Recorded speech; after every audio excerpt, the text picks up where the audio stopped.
in any field of industry, being able to quote unquote dumb it down, but like distill it into the essential features that anyone could understand.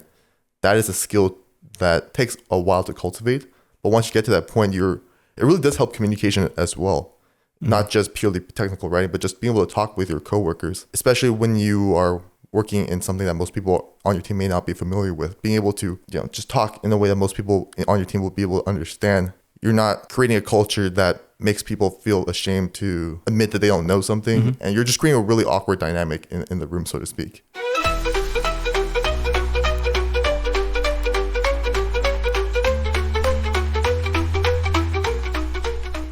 Good morning, y'all, and welcome to the Pample Pod. I'm the host for this week, Jonathan, and I'm joined here by my lovely coworkers and co-hosts. Hi, it's Michael. Hi, it's Eugene.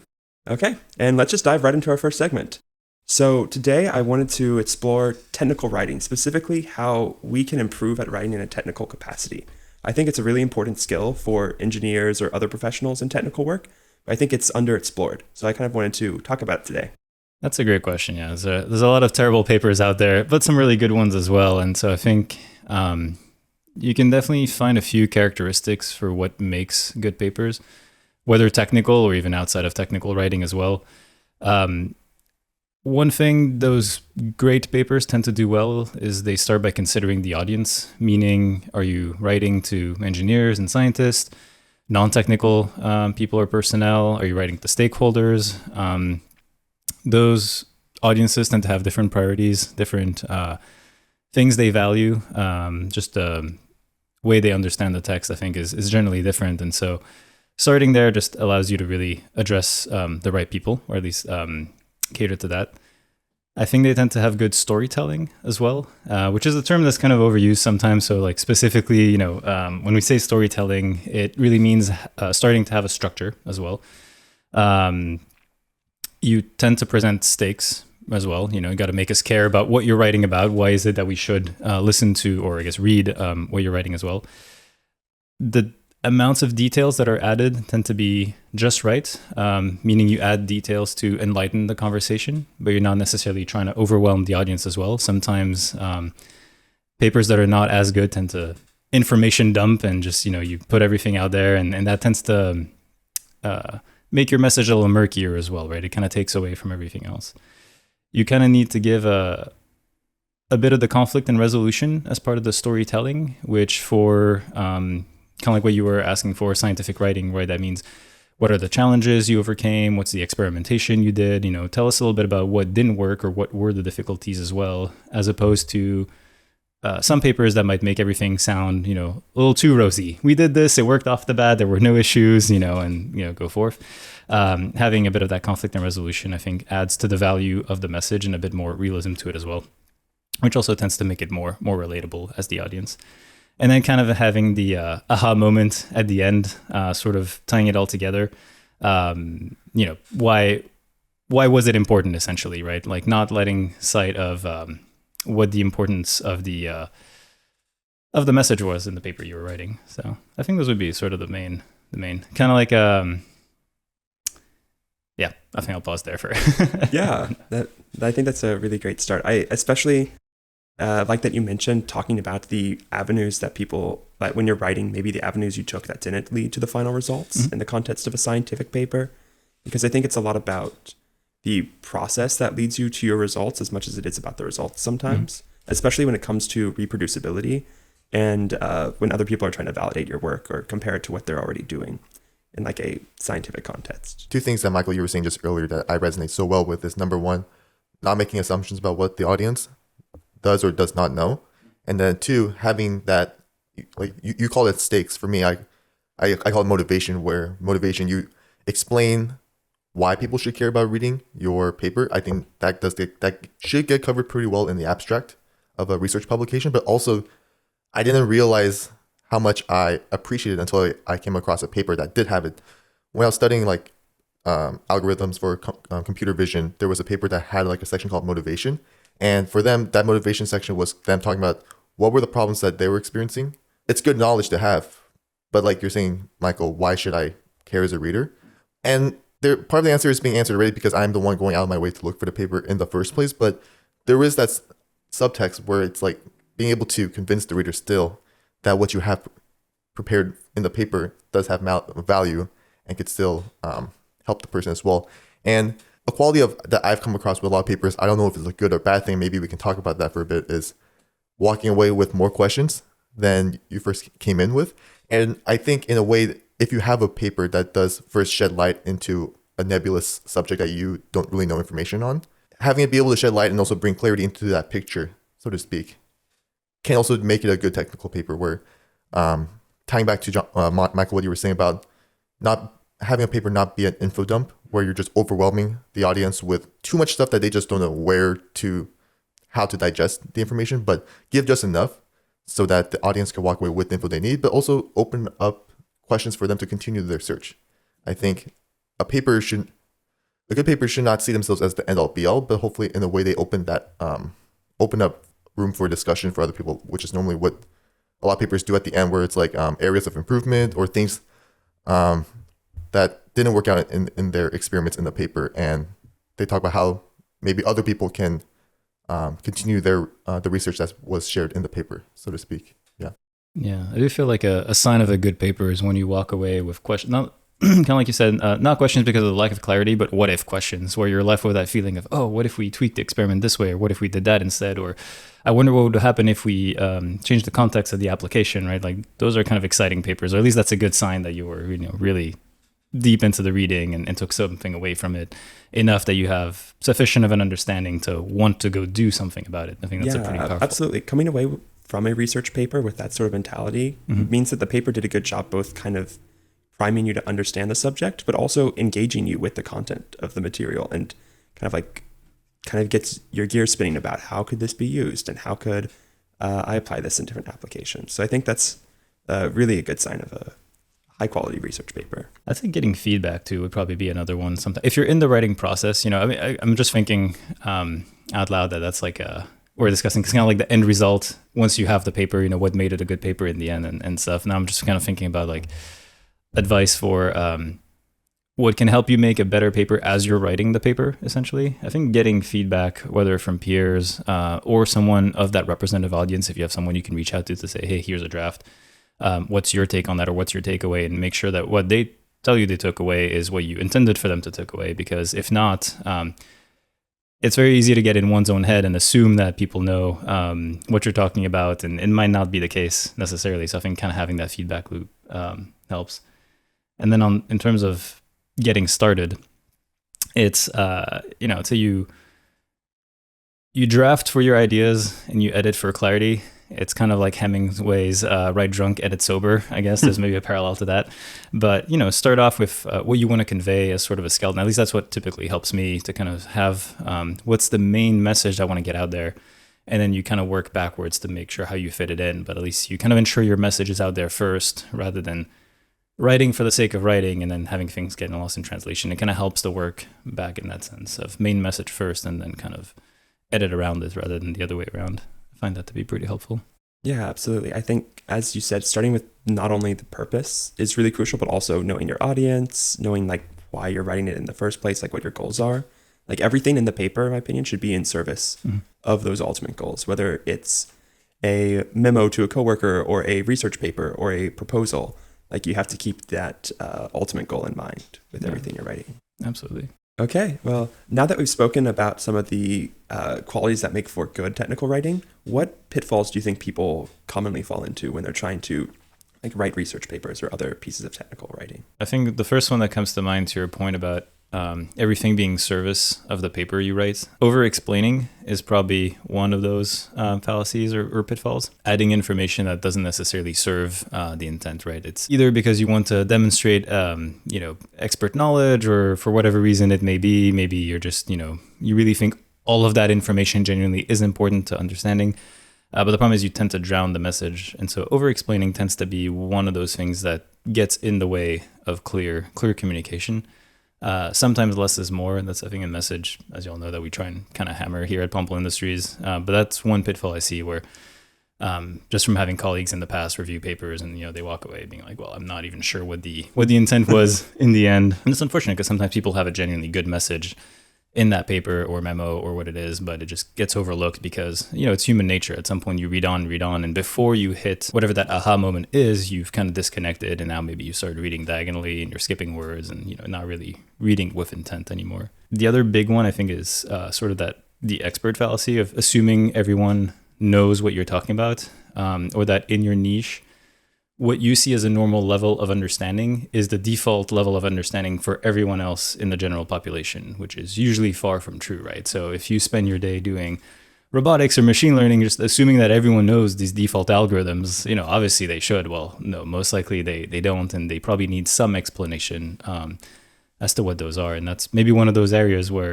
your paper would have been better served by giving some background information on that subject rather than over-explaining detail, for example. I think that tends to happen quite a bit in academia for sure. I've known people who pursue PhDs who, not necessarily they're the bad person, but they share stories where there's other people who see publications as kind of like their way to share their ego and just tell everyone, oh, look how smart I am. I'm throwing all these words, all these algorithms, all these really potentially obscure terminologies to the audience. And I'm sure they know who they want to share the paper with, but there is that whole other audience that may still come across your paper who are genuinely trying to learn something from your paper, but they're just getting kind of stonewalled by you as the writer. And this is the scope of me being a bad writer with maybe nefarious goals in mind. But to your point, Michael, you talk about how, and we talked about this a bit already, but getting to know your audience and being able to explain everything in a way that most people could understand it, even people outside of your immediate field of work or research. I respect the few people who are able to explain whatever complex subject or concept they have in mind, explain it in a way that the common layman can understand it. Really, and people talk about it all the time, the smart people aren't the ones who can just say the difficult things. The smart people are the ones who are able to explain the complicated things in a way that is very simple for most people to understand, because that takes a level of skill. And to your point, Michael, less is more, simplicity in design, being able to really take the essence of what is important from this nebulous, very complicated, convoluted subject in any field of industry, being able to quote unquote dumb it down, but like distill it into the essential features that anyone can understand. That is a skill that takes a while to cultivate. But once you get to that point, it really does help communication as well. Not just purely technical writing, but just being able to talk with your coworkers, especially when you are working in something that most people on your team may not be familiar with. Being able to just talk in a way that most people on your team will be able to understand. You're not creating a culture that makes people feel ashamed to admit that they don't know something, and you're just creating a really awkward dynamic in the room, so to speak, with other people. I'm always impressed when you have someone who can take a really complex subject and just boil it down to like something super simple that everyone understands, and then like you start thinking about the metaphor they use, and like it doesn't break down. It actually holds pretty true, and you're like, wow, that was a good metaphor. I wish I'd come up with that too. It's kind of impressive. To me, that's more impressive than the PhD dissertation, right? Absolutely. Or watching the defense, you're like, wow, they took something like really complex and abstracted to a level where it, like you said, it just got to the essence of what it is, or the main drivers are. And it's, it goes for writing, but it goes for teaching as well. I think the benefit of writing is you have the luxury of time to catch yourself and edit. Teaching like face-to-face live, you don't have that luxury too. So it gets pretty hard. Just another context, something where that maybe applies. But I think because the question is specifically on writing, just to kind of stay on topic, not stray too far away, I think that's one thing people maybe underutilize is you have that time to go in and make exactly that kind of edit, that benefit understanding that you might not have if you're, teaching in person, for example. So use it. Yeah, absolutely. I mean, writing is an iterative process, so you should make use of whatever feedback people give you and like have multiple drafts, like consult people on how you should put together the final product. Yeah, absolutely. Something that you mentioned before, Michael, that I want us to dive into more if we can, which is including content in your technical writing that isn't just all the successes. Oh, this is all the things that went well, but kind of alluding to the prior episodes that we've talked about, being able to address like the quote unquote failures that you've experienced along the way of whatever you were doing, documenting that and sharing that with the rest of the world, being like, hey, here's what went well, but here's also what didn't go well. And normally the one thing that went well took like 5 failed attempts or something like that. It takes a while to get to where you were when you share your technical writing or research publication. So I do think there is a kind of, again, like a mindset that we kind of have to adopt, not saying that we're doing something wrong, but for the vast majority of people, being able to share what didn't work for them. You're in a way, again, like I would like to see as you're being considerate of everyone else. You're trying to just play fair. You don't want people to end up rehashing the same mistakes that you made that you didn't end up sharing with the rest of the other people. And as a collective, as a species, then we end up just being way more effective with innovation, and we're just wasting less time doing other things that other people have done that they didn't share. But instead, you're investing time in things that actually build off of those successes, those wins or losses, so to speak, in development. You're just streamlining the process, so to speak, as a collective, as a species. Yeah. There's kind of a interesting dichotomy with not in what you're saying, but with what you're saying, where you'll see private industry with sort of the fail fast mentality, where it's almost like a badge of honor to fail, where I think, we talked about that, but there's that caveat as long as you learn, that's the good part. Failing in and of itself is not the good part.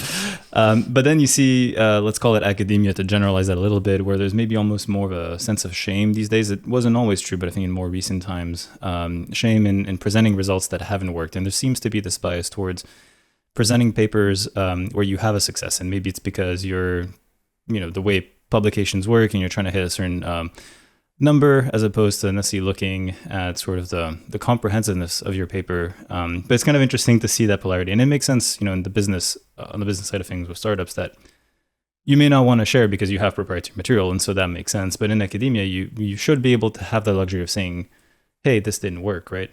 And to me, it's especially obvious when you go outside, still in technical fields, but for example, things that are not engineering writing, for example. So I'm thinking, for example, just personal context, whether it's flying helicopters or scuba, there's tremendous value in knowing what doesn't work or what's dangerous, because simply you can cause an accident otherwise or get you killed, worst case scenario. So there's tremendous value in saying, hey, we tried this and we realized that this methodology doesn't work, or, this equipment tended to fail in these conditions. And so there's kind of less of that sense of shame because the stakes are high, right? And so you don't want to hide things that didn't work well because the consequences are heavy. And in engineering, in some cases you have similar amounts of pressure, but there's a lot of fields where the stakes aren't quite as high. And I feel like those are the areas where you see people kind of sweep the failures under the rug a little more and tend to present more positive biased news. But it's a shame because you can learn a tremendous amount of information by looking at those challenges.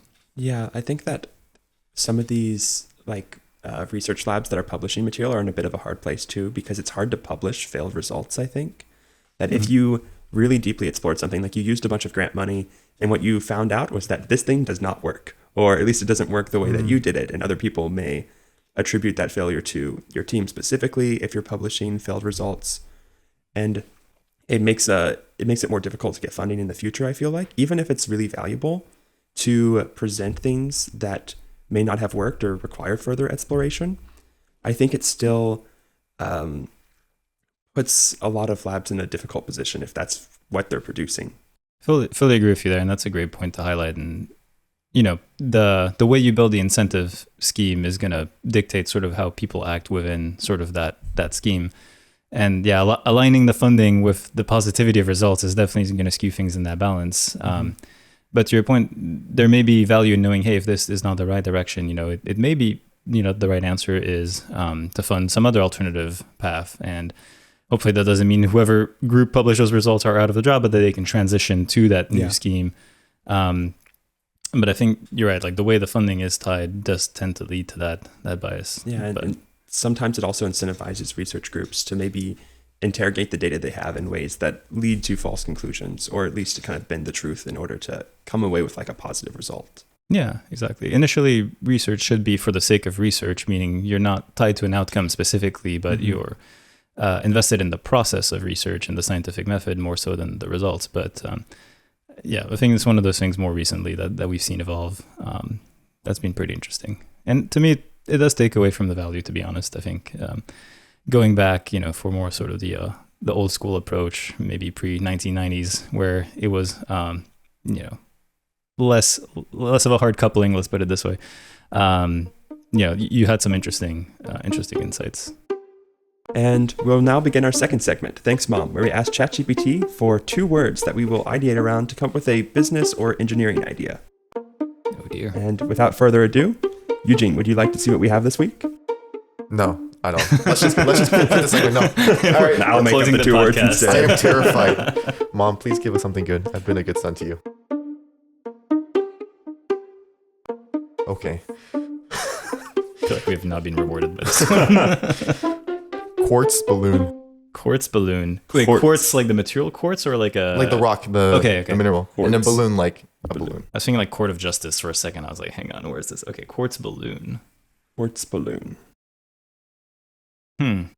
For those who, like myself, who aren't very familiar with minerals, could you explain what quartz is real quick?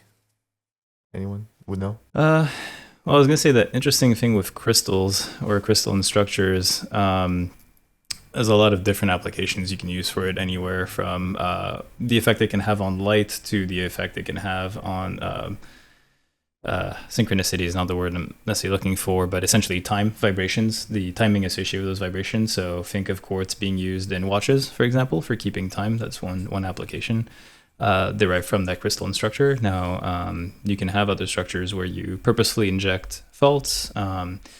That could be magnetic sensing, like quantum magnetometers, for example. I don't think it's a quartz structure, but they purposely inject defaults so that essentially that's getting a whole field of quantum, but you inject these faults so that you can essentially sense magnetic poles of heavy objects, dense objects. They don't necessarily have to be large. The density and the mass of it is what's more going to matter.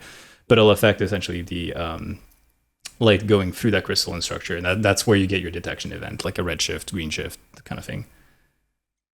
That probably doesn't help for our prompt today whatsoever. Now put that on a balloon and no, I'm kidding. That's food for thought for sure. Without necessarily having to be quartz, I mean, if we take the crystalline structure part literally, I mean, there's a few things you could explore, like the fusion processes of different materials. Think catalytic converters, for example, in a way. The way vibration propagates or the frequency at which a vibration occurs for timing, for example, different timing systems. Moving away from that, still staying on crystalline structures. I mean, luxury, I guess, like, you have Swarovski crystals, not to name drop brands or anything. Maybe put a whole hot air balloon filled with crystals. It'll look, maybe that makes for a great marketing campaign somewhere. Trying to think of an abstracted form of what the quartz balloon would be. Maybe it could be some sort of process to use crystallography to form like a hollow sphere.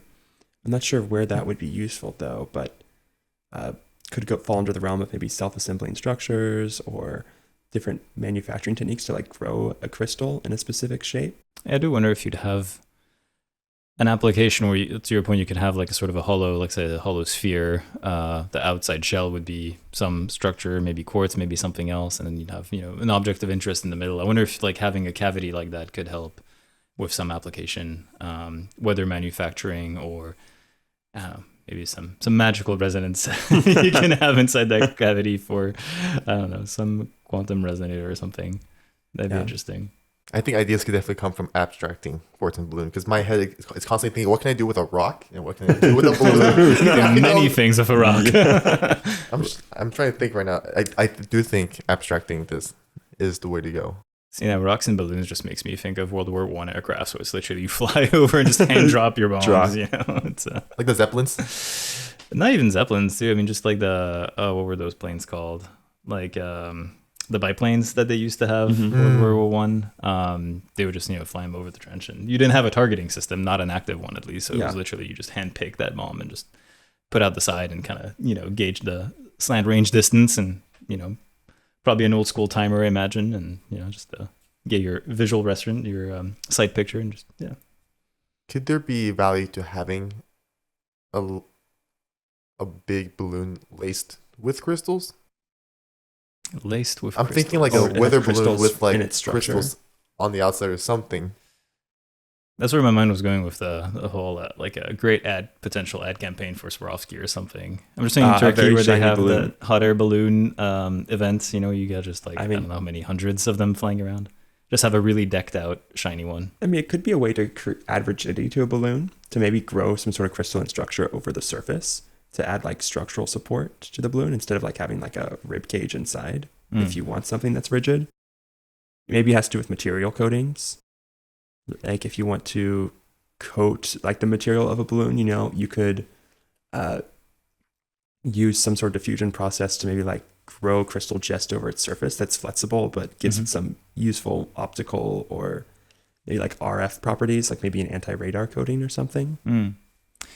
Yeah, I'm thinking it's still on the manufacturing side. I wonder if you could have like call it a balloon you inflate, where you can see the crystal growth on the outside. So essentially it takes the form of that balloon, and then you either deflate or pop it.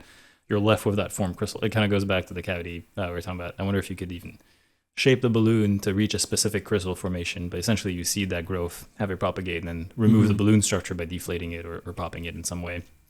And then you're left with a complex crystal growth. Now, what the application for that would be? I suppose it's a form of additive manufacturing whenever you're trying to make something hollow without supports on the inside. Yeah. Because I mean, you could push that. Because the balloon would provide support while the structure like sets in and forms properly, and then you remove the balloon, you have this potentially very light structure that's in whatever shape you want it to be. Yeah. Exactly. Assuming you can make a balloon that shape. Yeah, probably exactly. could. Throw back to like the balloon animals. Exactly. Yeah, exactly. You have That's like a crystalline dog. Honestly, crystal structure or something. That might be a useful idea. It just, you have to think about what objects do you want to make out of a crystalline structure that can be made into an arbitrary shape, like with this balloon. Yeah, like would you have other than like say a decorative use case, like definitely you could have a sculpture. That would be a very interesting use case. Or in like say an engineering site, can you hit certain resonance or a certain shape as well that might help you for an application? This one's a tough one. You could maybe make semi-transparent or like objects using this technique. Like if you want something that for some reason, maybe camouflage, it's an object that's partially transparent in like a broad range of wavelengths. You could use this method where you kind of, like let's say you need an I-beam, so you create a balloon in the shape of an I-beam and then you like grow this crystalline structure over it. But being hollow would probably not be very good at actually providing structural support. So you'd have to think carefully about what shapes you're making. I think that's where because it's hollow on the inside. It has to be a thin-walled member. Yeah, that's where I could see these applications more for smaller electronics or smaller structures on wafers necessarily, rather than like a large scale. Yeah. I mean, I guess you could. Brittle nature of crystals is also challenging from a structural standpoint. Yeah, I'm thinking you could maybe use something like that for composite overwraps or something like that. But then you're moving away from crystallines. But if you're going the larger structure route, then maybe having an inflatable structure that you then lay your composite on top of.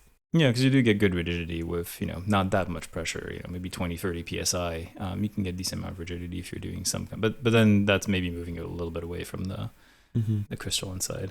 Maybe there's an application for sensing, like what Michael mentioned earlier about how crystals are used to maybe detect magnetic fields or other quantum phenomena, where you could have like a crystalline sphere that's constructed in such a way that you can have like a full spherical coordinate map of like the magnetic properties of some object in the center. I was thinking of what Eugene was saying, because initially Quartz made me think of watches and controlling those properties, but the piezoelectric part is also very true.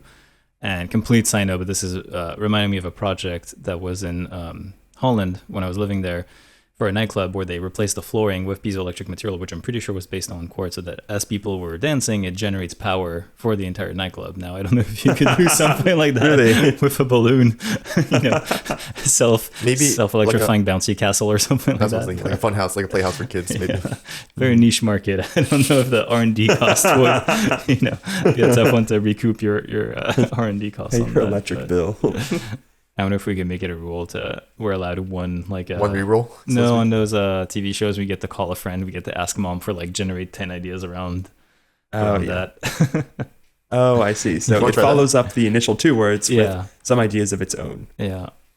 Should we try that? I don't know. Is it cheating? Is it fair game? I mean, a lot of this is on the fly too. We're figuring things out as we go along. I was thinking. We'll see if it feels like cheating. Maybe. Yeah. All right. So what should I ask mom then?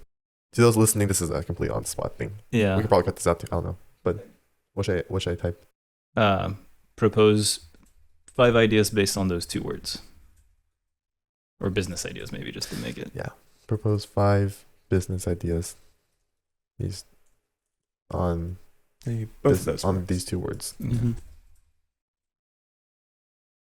gonna be an interesting one. Yeah. Let's see if AI can replace us. What will come from the twisted mind? All right. ChatGPT here. So it's still generating. So see, it's having a hard time as well.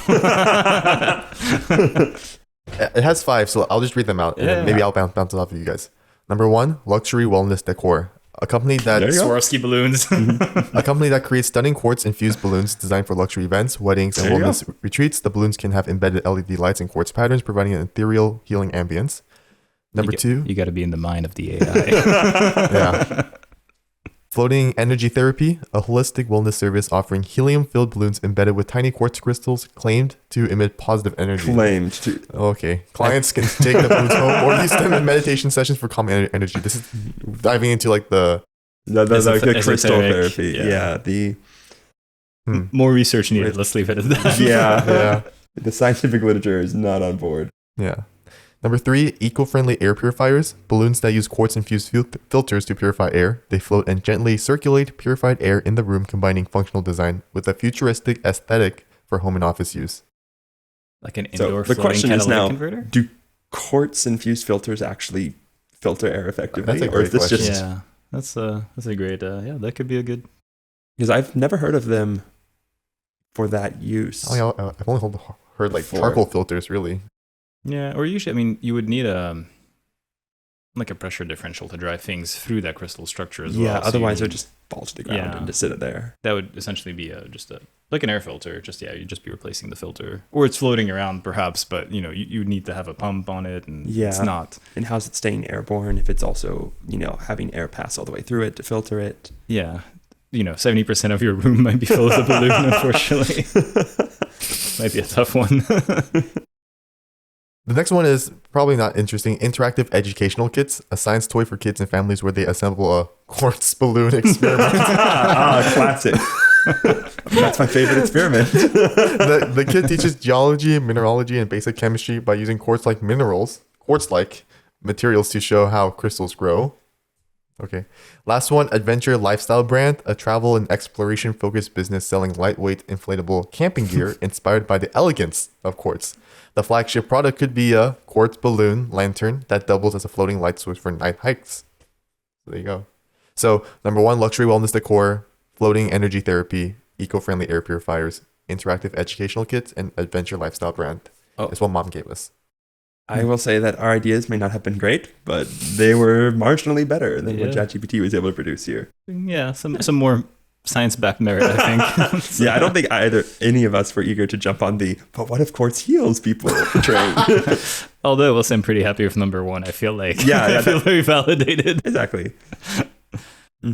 I think of the ideas that we came up with today, what do we think the one idea that would have the strongest business case would be? I honestly think it might be the decorative case. Not necessarily making balloons that are sparkly. That can be accomplished with some glue, sequins, and a regular balloon. True. But more so taking a balloon into a specific shape. Like let's say it's like a sculpture of some kind, growing a crystalline structure over it, and then like popping the balloon, and then you have this hollow crystalline structure. You could probably do some very interesting Yeah. things with light where it looks, really elegant and yeah. I could see that because it's whether you have a sort of call it a engineering use for that crystal structure and hits the exact shape you need for whatever application, or decorative, like even if it's not like a proper crystal, but even just frozen water being a crystalline structure, right? Like then being able to make like cool ice sculptures like with flash freezing things, maybe that's an application. Instead of spending hours making those, maybe you just have a thinner layer or something, stuff inside. I know there could be like something for parties, for example. You have like a very thin ice sculpture, it then melts and you have some prize or something, some other structure, that could be like call it a more decorative type of experience, but similar concept of you're able to form that by having some kind of inflated shape that you then remove. I think those two, whether scientific or more events like based, would be probably the more anchored ones we found today. Yeah. Well, mom really threw a curveball this time around. Even mom had a hard time with for Yeah. her own. Yeah. Oh man. I'm curious what people outside would think of the quartz balloon. Yeah, I would love Speaking of which, you can provide your own thoughts on what a quartz balloon should look like and how it could be a fantastic business or technical idea in the comments or by reaching out to us. And that'll be the episode for today. Thank you for tuning in, and I hope you have a great week. Thank you. Have a good one.